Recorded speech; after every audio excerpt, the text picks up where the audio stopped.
தடுப்பதற்காகவும், குற்றம் நடந்துவிட்டால் அந்த குற்றவாளிகளை கண்டுபிடிப்பதற்காகவும் எல்லா விதங்களிலும் உதவக்கூடிய இந்த சிசிடிவி கேமராக்களை இந்த குரோம்பேட் நகரில் பல்வேறு இடங்களில் 75 இடங்களில் இன்று நிறுவப்பட்டுள்ளது.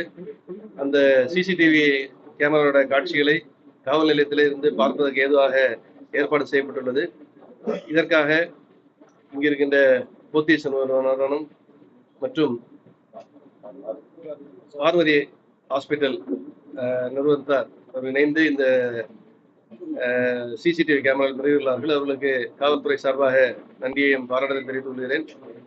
பொதுமக்கள் எல்லோரும் இணைந்து செயல்பட்டால் குற்றங்களை தடுக்க முடியும் என்பதற்கு இது ஒரு மிக முக்கியமான எடுத்துக்காட்டு. எல்லோரும் இணைந்தால் குற்றவாளிகள் எங்குமே குற்றம் செய்ய முடியாத சூழ்நிலையை நாம் ஏற்படுத்த முடியும். ஏற்கனவே மெப்ஸ் ஜங்ஷனில் சிசிடிவி கேமராக்கள் நிறுவியுள்ளோம். அதேபோல் பல்வேறு இடங்களில் தாம்பரம் ரயில்வே ஸ்டேஷனுக்கு அருகாமையில் ஜெயச்சந்திரா டெக்ஸ்டைல்ஸ் அவர்கள் இணைந்து ஏசி பஸ் ஷெல்டர் வைத்திருக்கிறார்கள் பொதுமக்களுக்கு உதவுவதாக. அதே போல்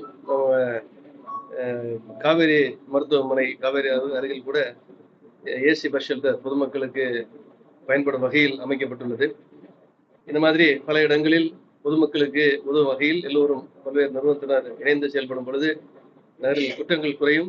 ஒருவேளை குற்றம் நடந்துவிட்டால் அந்த குற்றவாளிகளை கைது செய்வதற்கும் உதவியாக இருக்கும். இந்த முயற்சியில் ஈடுபட்ட அனைவருக்கும், குறிப்பாக காவல்துறை அதிகாரிகள், deputy commissioner Tambaram, assistant commissioner, inspectors எல்லோருக்கும் என்னுடைய பாராட்டுதலை தெரிவித்துக் கொள்கிறேன். இதற்கு இந்த பத்திரிகையாளர்கள் அனைவருக்கும் என்னுடைய நன்றியை தெரிவித்துக் கொள்கிறேன். நன்றி. புதிய கமிஷனர் அலுவலகம் விரைவாக கட்டப்பட என்று எதிர்பார்க்கிறோம். அந்த கமிஷனர் அலுவலகம் கட்டும் பொழுது அங்கே ஒரு கம்பைன்டு ஒரு கண்ட்ரோல் ரூம், அந்த சிசிடிவி கேமரா இப்போ பல இடங்கள்ல நம்ம நிறுவிட்டு வரோம். இங்கே தாம்பரத்தில், அதுபோல சோழிங்கநல்லூர், பல இடங்கள்ல நம்ம சிசிடிவி கேமராக்கள் தனித்தனியா ஸ்டாண்ட் அலோனா செய்து வருகிற இந்த சிசிடிவி கேமராஸ் எல்லாம் ஒருங்கிணைந்து ஒரே இடத்துல அதை அனலைஸ் பண்றது மாதிரி அதுக்கான ஏற்பாடு செய்யப்படுவோம். இப்போது தனித்தனியா நிறுவிட்டு வரோம். ஒன்று கமிஷன் ஆஃபீஸ் கன்ஸ்ட்ரக்ஷன் முடிஞ்ச உடனே எல்லாத்தையும் ஒருங்கிணைந்து ஒரு இடத்துல பார்க்கறதுக்கான ஏற்பாடு செய்யணும்.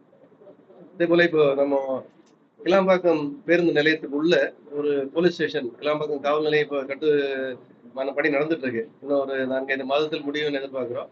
அதுல கூட அந்த கிளாம்பாக்கம் சுற்று வட்டாரத்தில் உள்ள எல்லா சிசிடிவி கேமராக்கு அங்கேயே உட்கார்ந்து கண்காணிக்க வகையிலும் அது வீடியோ அனலிட்டிக்ஸ் அதுபோல நம்ம எல்லா கேமராக்கள் வரக்கூடிய அந்த வீடியோஸ் நம்ம 24 hours பார்க்க முடியாது.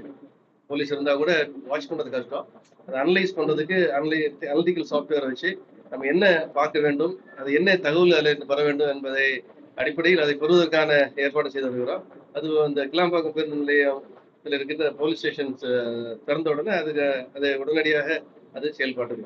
இந்த பராமரிப்பு எந்த வகையில மேடம் காவல் நிலையங்கள்ல போலீஸ் ஸ்டேஷன் இப்போ காவல்துறையினர் செய்யக்கூடிய சிசிடிவி கேமராக்களை நம்ம போலீஸ் டிபார்ட்மெண்ட்டே நம்ம பராமரிக்கிறோம்.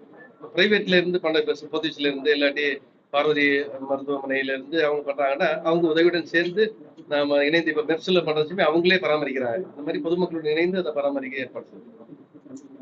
ஒரு சில இடங்கள்ல ஏற்கனவே சிசிடிவி கேமராலாம் வேலை செய்யணும். அது ஒரு சிசிடிவி கேமராவுக்கு லைஃப் ஸ்பேனே மினிமம் 5 years, மேக்ஸிமம் 5 years தான் சொல்றாங்க. அது கடந்த காலங்களில் வச்ச கேமரா சில இடங்கள்ல வேலை செய்யல. அதை மாற்றிருக்கு. மழை காலங்கள்லாம் டேமேஜ் ஆயிடுது. அதுவும் நம்ம ஒர்க் ஆகாம இருக்கிறத மாற்றுறதுக்கு புதுசா நிறுவதற்கான ஏற்பாடு செய்யணும். போக்குவரத்து நெரிசல் அதிகமா இருக்கு சொல்லி ஆலோசனை பண்ணிருக்கீங்க. குரோம்பேட்ல அதிகமா இருக்கு. ஏதாவது போக்குவரத்து மாற்றம் செய்யறதுக்கு வாய்ப்பு இருக்கு. பேசுவோம். தேங்க்யூ.